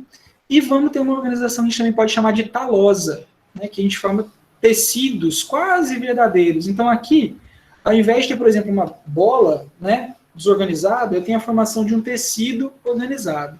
Então olha quantas formas diferentes eu tenho de organização corporal dentro de crisofícia. Monadoide, que é a clássica, unicelular com dois flagelos. Essa monadoide pode se organizar de forma colonial. Posso ter gêneros que não apresentam flagelos, vão apresentar os rizoides, os risópodes, sem cobertura celular de gelatina nenhuma. Posso ter organização capsal de células, né, dentro de uma massa gelatinosa. Posso ter organização cocoide, sem flagelos, não móveis. Organização trical, que é essa que parece um pelinho. E organização talosa, formando o que a gente chama aí de tecidos parenquimáticos, quase, de preenchimento bem organizados, tá? Então, só aí já dá para pensar que provavelmente essas algas ocorrem em muitos ambientes diferentes, certo, gente? Porque essa quantidade toda de formas permite que elas explorem ambientes muito diferentes, né? E foram selecionadas também por esses ambientes. Além de toda a diversidade que a gente tem de formato, a gente tem diversidade de formato ainda nas células de resistência. Da mesma forma que as clorofícias formam lá os auxósporos, as crisofícias vão formar também células de resistência que a gente vai chamar de estomatocistos. Então, olha só, cada uma dessas células que estão representadas aí são o estomatocisto de uma espécie de crisofícia diferente. Vocês conseguem ver diferenças neles?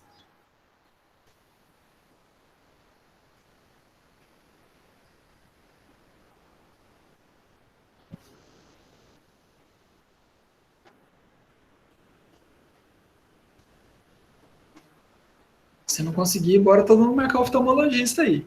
Não tem diferença. Hã?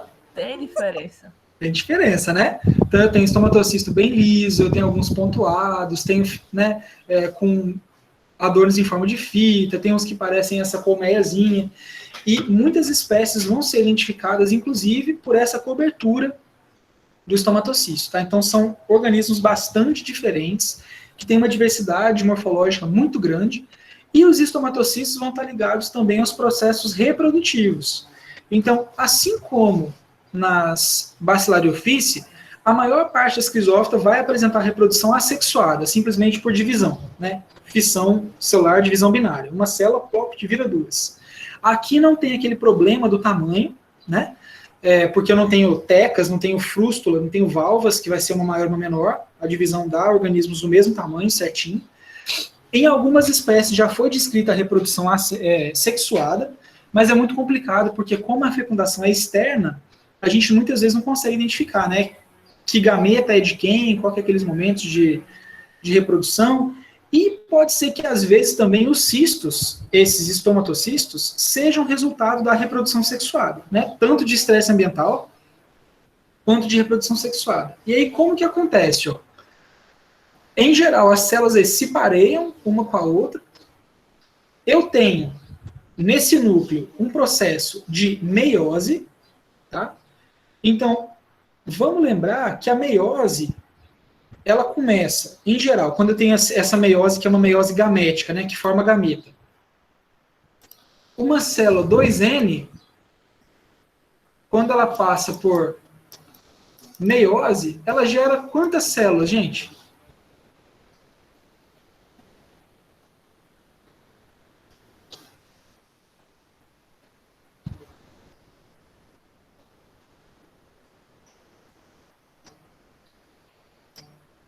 Ou uma célula que passa por mitose gera uma célula como?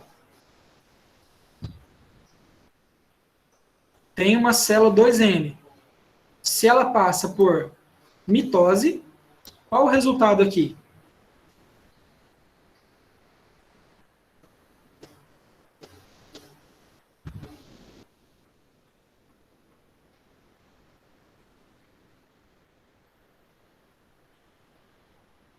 Duas células 2N, né? Porque a mitose não é aquela divisão que gera duas células iguais? É a reprodução assexuada. Então, uma célula 2N gera duas células 2N. Certo? A biologia geral. A meiose, que é uma divisão reducional, vai formar 4 células N. Então é só a gente pensar, gente, as nossas células são 2N, os nossos gametas são N, né? Eu tenho que ter um N no espermatozoide, um N no óvulo, para quando acontecer a fecundação, eu ter novamente uma célula 2N. Então, o resultado que a Chayane falou de célula N, né, um N, vai ser um resultado da meiose. Então, uma célula 2N, ao passar por meiose, vai gerar 4 células N. Uma célula 2N, ao passar por mitose, vai gerar 2 células 2N. Nas crisofície, qual que é o resultado disso? Então, em geral, eu tenho meiose nas células, elas formam. Então, bora lá. Então, tem a célula aqui, né? 2N. Ela vai formar 4 células N.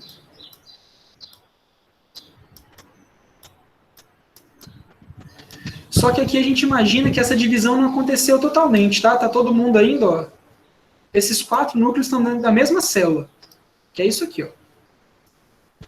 2 desses núcleos vão degenerar e vão sobrar 2, ó. N e N.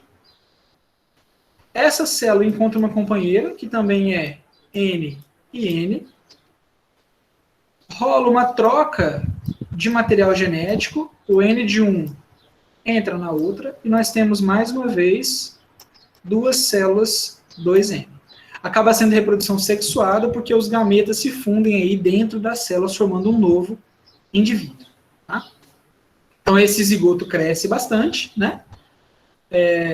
E forma a nova célula na reprodução sexuada. Beleza?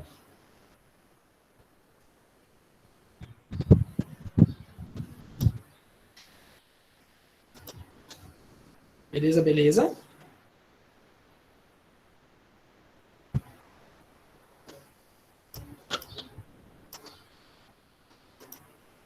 Na vida real, o que a gente tem com essas algas? Algumas delas também são capazes de formarem florações de algas, tá? E aí elas sim vão ser formadoras que a gente chama de marés marrons. Em geral, esses dois gêneros, Heterosigma e Aureococcus, são bem importantes no sentido de causarem prejuízos, tá? Então, a floração desses gêneros, e aqui, se não me engano, é Aureococcus, essa imagem, depois eu confirmo, gente, que agora eu me perdi mesmo aqui, se é Heterosigma ou Aureococcus, elas causam florações tóxicas, né, que causam muito prejuízo, principalmente aí para a indústria de moluscos, crustáceos e salmão, tá? Principalmente nas águas frias, né, onde eu vou ter uma quantidade grande de crisofícios, salmões são bem importantes nessas áreas. Algumas crisófitas de água doce também podem formar essas florações, né, e vão dar aí gosto e odor desagradáveis à água. Então, olha a cara desse mar aí com uma floração, uma maré marrom. Dá para ver bem essa cor dourada, amarelada na água, né?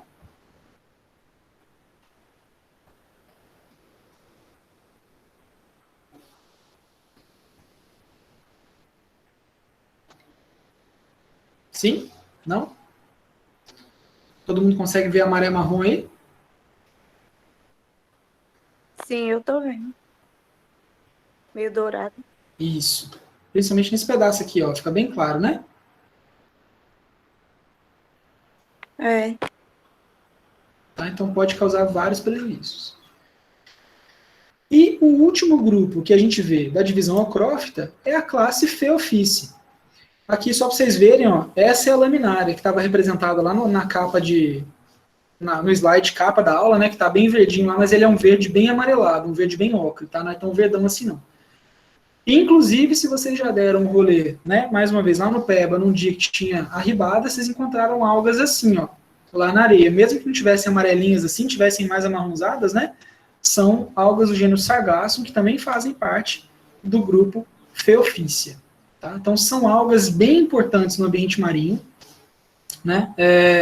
A gente vai ter cerca de 1.500 espécies que vão estar divididas em cerca de 260 gêneros, principalmente nos ambientes marinhos, e a classe Pheophyce conta com 11 ordens. Então, pense, lá nas Bacillariophyce eu apresentei 2 ordens para vocês, né? Centralis e Penalis. Aqui, na Pheophyce, a gente tem 11 ordens, e essas ordens vão ser separadas principalmente pelo tipo do crescimento celular, ou seja, a forma da colônia que se forma, né, e o tipo de reprodução, que elas vão ter reproduções diferenciadas. As Pheophyce têm ciclo de vida bastante complexos, tá? E é isso que vai ajudar a gente a dividir essas ordens. A gente não vai entrar em detalhes muito em qual característica é de qual ordem, a gente pode ficar nessa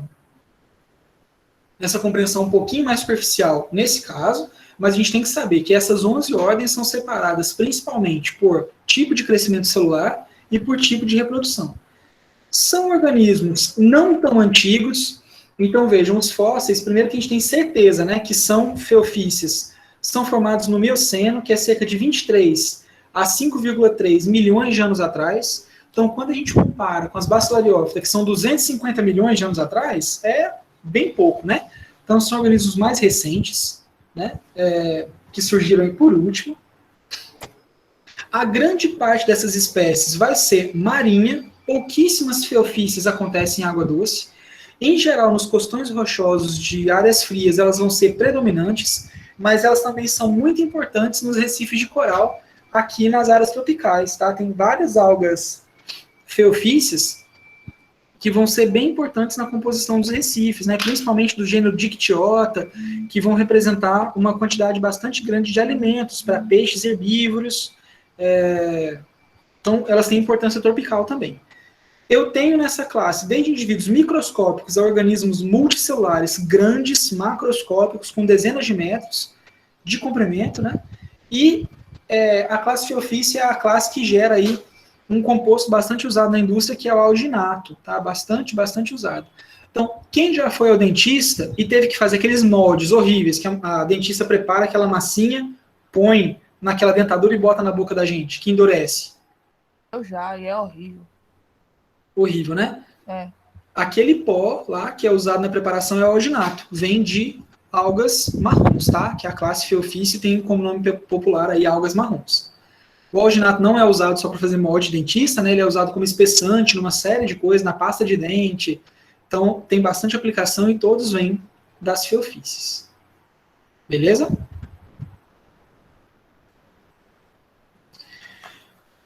Quando a gente fala sobre indivíduos microscópicos, não quer dizer que eles sejam necessariamente unicelulares, tá? Então, aqui nas feófita, diferentemente de bacilariofícia e de crisofícia, eu não vou ter indivíduo unicelular. Mesmo microscópico, esse indivíduo vai estar organizado numa forma de colônia. Então, eu posso ter um filamento ramificado, lembrando aquela organização trical lá das crisofícias, tá? Posso ter uma organização no que a gente chama de pseudoparenquimatoso, né? Formando como se fosse uma chapa. Então, eu posso ter diversos... Que, por exemplo, a organização inicial é um filamento, ok? Esse filamento pode estar ou não ramificado. Então, essa é uma organização, que é a primeira aí. Então, veja aqui, ó, do filamentoso, que é o mais simples, eu posso ter organização em filamentoso ramificado. Posso ter organização no que a gente chama de filamentoso uniaxial, ou seja, vários filamentos justapostos formando uma chapinha. Tranquilo?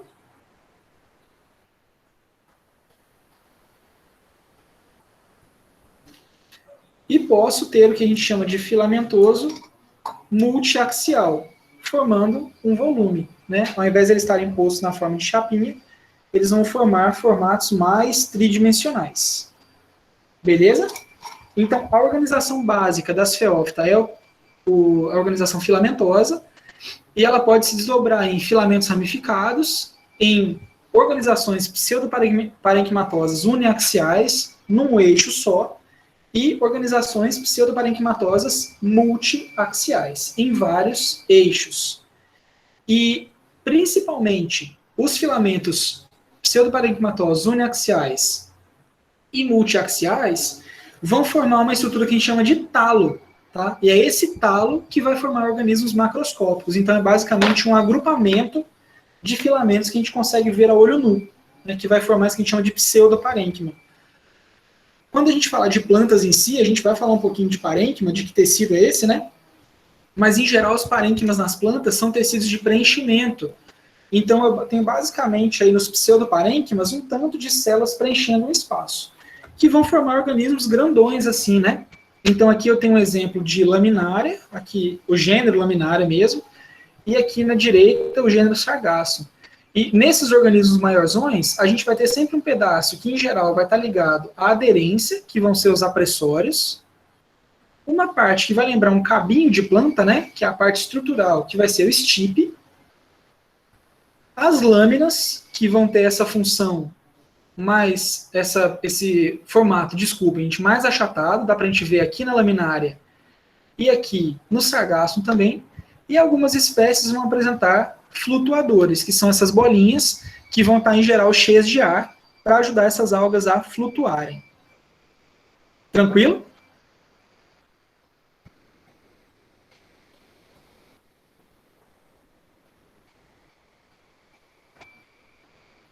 Antigamente, a classificação da ciofícia era feita basicamente com a estrutura desse talo. Então, se é só filamentoso é um grupo, se é filamentoso parenquimatoso uniaxial é outro, se é parenquimatoso multiaxial é outro. E a gente sabe que isso hoje não faz tanto sentido assim, que isso é só uma das características que a gente tem que usar para classificar. Porque, por exemplo, tem espécies que vêm de linhagens muito diferentes, mas têm formatos muito similares, que a gente chama de evolução convergente. Então, por exemplo, morcego tem asa, passarinho tem asa, nem por isso os dois são ave, né? E aí, trazendo por um esquema menor, dentro das feófita, não é só que eu tenho a mesma organização corporal, que eu tenho organismos do mesmo grupo. Então, a gente sempre vai pensar, para separar os grupos, em tipo de crescimento celular, né? Filamentoso, parenquimatoso uniaxial, parenquimatoso multiaxial, e tipo de reprodução também, tá? Até aqui tudo bem, pessoal?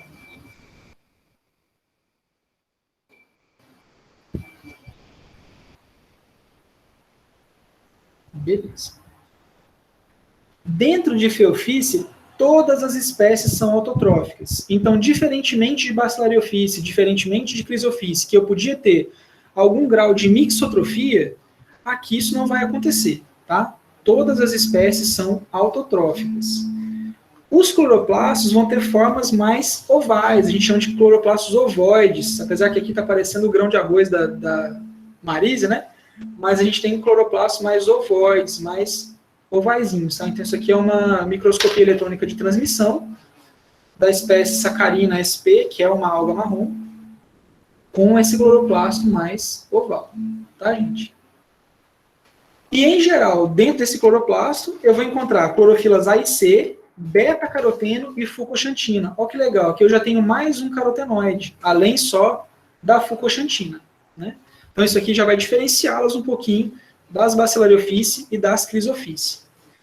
E, por último, uma outra grande diferença é que aqui, como reserva de energia, não é a crisolaminarina, que é a que eu vou encontrar nas Bacillariophyce e nas Chrysophyce. Aqui eu vou encontrar somente laminarina, que é um polido de glucose e amido, tá? Então, eu tenho uma reserva energética diferenciada que vai me ajudar a separar também esses grupos, tá? Esses organismos, muitas vezes, vão poder apresentar parede celular um pouquinho mais rígida, vai ser uma parede celular de celulose, tá? Aqui é interessante que eu tenho grandes quantidades de celulose que podem ser utilizadas também na indústria, e os alginatos vão ser esses ficocoloides, que a gente está chamando aqui, ó. Então vamos lembrar, quando eu falo que eu tenho uma substância coloidal, é uma substância gelatinosa, uma substância que ajuda a grudar as coisas. E é essa função do alginato dentro da parede celular das feofície, é juntar essa celulose, juntar esses polissacarídeos formando a parede celular. E é isso que a gente usa para poder extrair industrialmente falando, né? No caso das feofície, elas vão ter uma semelhança lá com as Bacillariophyce, que as células vegetativas adultas não têm flagelo, só os gametas serão flagelados. Aí a gente tem um exemplo aqui de Sargassum, que é um exemplo bem importante dessas algas. Beleza?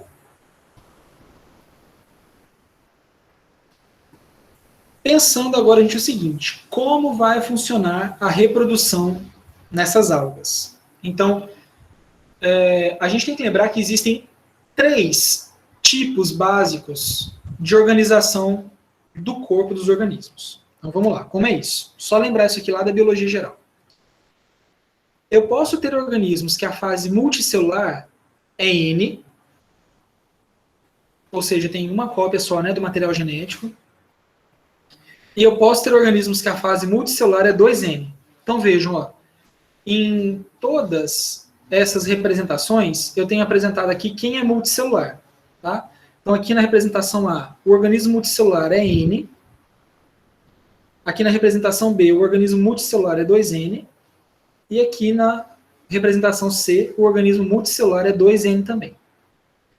E o que acontece? Os gametas, em geral, são N. Tem o número de cromossomos N. Para quem já é N multicelularmente falando, uma célula qualquer é um gameta. Ou seja, se o gameta é N, se todo o meu corpo é N, qualquer célula do meu corpo, vou colocar entre aspas esse qualquer, tá? Porque são células especializadas, são gametas.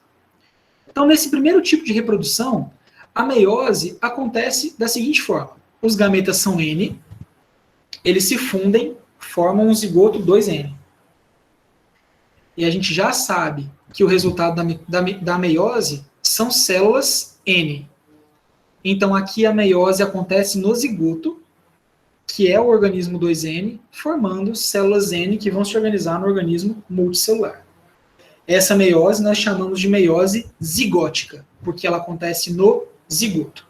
Um zigoto 2N passa por meiose, gerando células N, que vão formar o organismo multicelular, que depois vai gerar os seus gametas.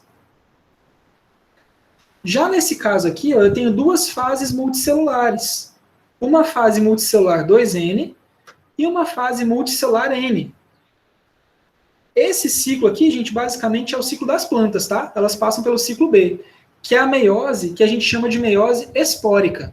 Ou seja, os organismos 2N passam por meiose e formam os esporos, que são N. Esses esporos dão origem a gametas N, que passam pela fecundação e formam o zigoto, que cresce para formar um indivíduo adulto. Essa meiose nós chamamos de meiose espórica, porque eles dão origem aos esporos. E o último tipo de ciclo, a gente tem sempre um organismo que é multicelular. Não tem organismo multicelular na fase N, só na fase 2N. Esse organismo vem a partir de um zigoto 2N, cresce, cresce, cresce, sofre meiose e se geram os gametas, que após a fecundação formam um zigoto. Esse ciclo aqui é o nosso, tá?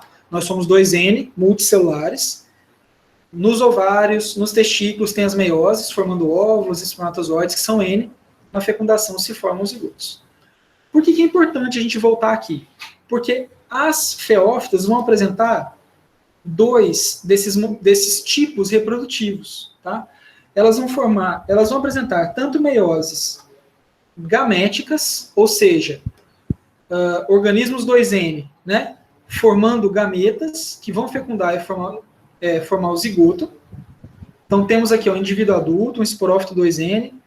Lá nesses indivíduos vai acontecer a meiose gerando os gametas vão ser liberados no ambiente, né, as oogôneas e os anterídeos, vão formar o zigoto que vai crescer no novo organismo e assim sucessivamente. Como eu posso encontrar também o ciclo zigótico, tá? Formando aí o ciclo espórico, desculpa, gente, formando zoósporos que vão formar gametas, que vão formar os indivíduos adultos.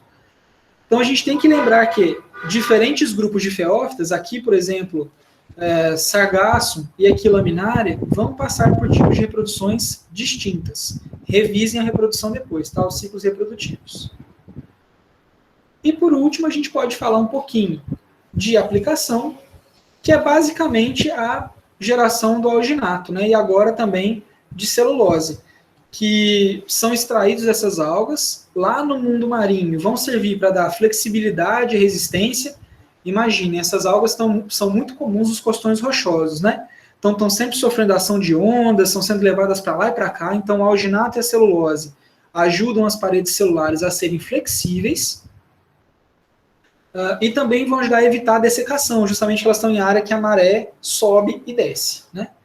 E uma curiosidade bem interessante é que até os anos 30, essas algas também eram usadas para a extração do iodo, esse mineral que a gente põe no sal, por exemplo, né, o sal iodado, grande parte do iodo era retirado das algas, porque a laminária tem um alto potencial de acumulação de iodo. Hoje não é tão usado mais, e industrialmente falando, o alginato é bastante importante para esse grupo de algas, tá? Mas também são algas utilizadas na alimentação, a alga que a gente come no sushi, né? É alga parda. Vários outros países do mundo consomem algas, não somente no sushi, mas em outras preparações. Então, elas têm valor nutricional, além dos valores para os ecossistemas que elas sustentam, né? Nessa produtividade enorme. As próprias laminárias mesmo podem crescer metros por dia, né? Então, elas são uma grande fonte de alimentação para herbívoros marinhos. Certo? Até aqui tudo bem?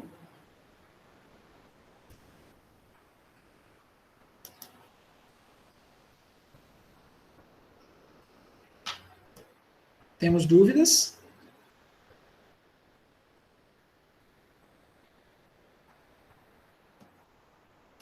Então, por hoje, gente, é só tudo isso, tá? De conteúdo teórico. Basicamente, a gente encerra, então, a divisão ocrófita, tá?